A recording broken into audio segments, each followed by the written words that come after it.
नमस्कार, जय Hind, Vande Mataram. Indian current news में आपका स्वागत है। अगर आप हमारे चैनल पर पहली बार आए, चैनल को सब्सक्राइब करें, वीडियो को लाइक जरूर करें। इससे हमें मोटिवेशन मिलता है, आपको लेटेस्ट न्यूज मिलती रहेगी। मेघालय राज्य में चुनाव की तारीख की घोषणा हो चुकी है। 27 फरवरी को 2023 में मतदान होगा। 2 मार्च को नतीजे आ जाएंगे। गुजरात राज्य, हिमाचल प्रदेश, दिल्ली में एमसीडी का चुनाव संपन्न हो चुके हैं। इधर मेघालय राज्य में चुनाव की तारीख की घोषणा हो चुकी है। सारी पार्टियां ना चुनाव लड़ने की अपनी दमखम लगा दी है। इधर राहुल गांधी ने जोड़ो यात्रा शुरू कर दी है। लोगों का काफी समर्थन मिल रहा है। इधर राहुल गांधी मेघालय राज्य में धुआंधार प्रचार कर रहे हैं। भारतीय जनता पार्टी भी प्रचार कर रही है। बड़े बड़े बहुबली भी प्रचार भी कर रहे हैं। इधर लोकल पार्टी भी प्रचार करे।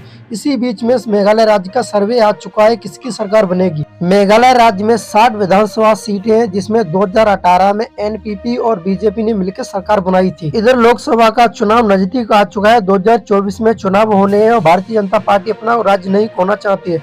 इधर कांग्रेस अपनी खोई हुई जमीन वापस पाना चाहती है। इसी बीच में मेघालय का सर्वे आ चुका है अभी करंट में। पश्चिम जयंतिया जिला में टोटल विधानसभा 5 सीट है, जिसमें एनपीपी को 3 सीट मिलेंगी, बीजेपी को 1 सीट मिलेगी, कांग्रेस को 1 सीट मिलेगी, अन्य को 0 सीट मिलती नजर आ रही है। पूर्वी जयंतिया जिला में टोटल विधानसभा 2 सीट है, जिसमें एनपीपी को 0 सीट मिलेंगी, बीजेपी को 2 सीट मिलेगी, कांग्रेस को 1 सीट मिलेगी, अन्य को 1 सीट मिलती नजर आ रही है। अब तक के रुझान 7 सीट के आ चुके हैं। रिवोई जिला में 5 विधानसभा सीट है, जिसमें एनपीपी को 2 सीट मिलेंगी, बीजेपी को 3 सीट मिलेंगी, कांग्रेस को 0 सीट मिलती नजर आ रही, अन्य को 0 सीट मिलेगी। पूर्वी खासी जिला में टोटल विधानसभा 17 सीट है, जिसमें एनपीपी को 6 सीट मिलेंगी, बीजेपी को 2 सीट मिलेंगी, कांग्रेस को 9 सीट मिलेंगी, अन्य को 0 सीट मिलती नजर आई।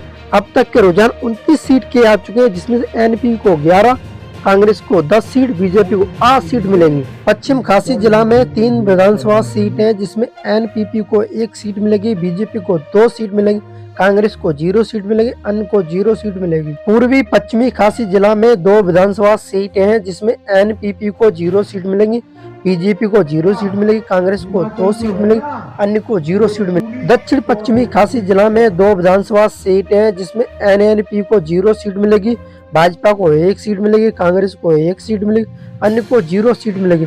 यहाँ पर त्रिकोणीय मुकाबला हो चुका है। उत्तरी गारो जिला में टोटल विधानसभा 4 सीट है, जिसमें एनपीपी को 1 सीट मिलेगी, भारतीय जनता पार्टी को 2 सीट मिलेगी, कांग्रेस को 1 सीट मिलेगी, अन्य को 0 सीट मिलेगी। पूर्वी गारो जिला में 3 विधानसभा सीट है, जिसमें एनपीपी को 0 सीट मिलेगी, बीजेपी को 1 सीट मिलेगी, कांग्रेस को 2 सीट मिलेगी, अन्य को 0 सीट मिलती नजर आ रही। पश्चिमी गारो जिला में 11 विधानसभा सीट है, जिसमें एनपीपी को 1 सीट मिलेगी, बीजेपी को 1 सीट मिलेगी, कांग्रेस को 8 सीट मिलती नजर आ रही, अन्य का सुपड़ा साफ होता नजर आ रहा। दक्षिण गारो जिला में 3 विधानसभा सीट है, जिसमें एनपीपी को 1 सीट मिलेगी, भाजपा को 0 सीट मिलेगी, कांग्रेस को 2 सीट मिलेगी, अन्य को 0 सीट मिलती नजर आ रही। अब तक के रुझान 60 सीट के आ चुके हैं। अन्य किसका साथ देंगे इससे कोई नहीं पता नहीं चलेगा, मगर एनपीपी किसका साथ देगी उसी की सरकार बन सकती है।